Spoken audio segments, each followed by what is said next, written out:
Adam, macam mana? Apa yang kamu dapat bila masuk paper plane ni? Dapat best. Best, okay. Tu Apa yang kamu faham tentang paper plane ni? paper tentang Lipatan semua tu tadi yang kamu cakap tadi, macam mana? Lagi tebal apa? ni. Paper plane kalau tebal macam dia tebal kotak, kalau baling macam bumerang. Bumerang Ya terbalik. Okey. Bagus. Kalau yang tajak yang panjang dia ni tujuh ni tak jinak tapi dia jauh. Yang mana? Yang tajam panjang. Tajam, okey. Satu lagi yang macam saya buat tengah-tengah.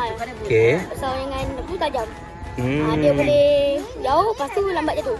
Yang mana? Kalau buat yang macam mana? Yang macam saya punya lipatan ni belakang lebar sikit, depan tajam. Oh, tu bawa pergi jauh. Pergi jauh. Okey. Mantap.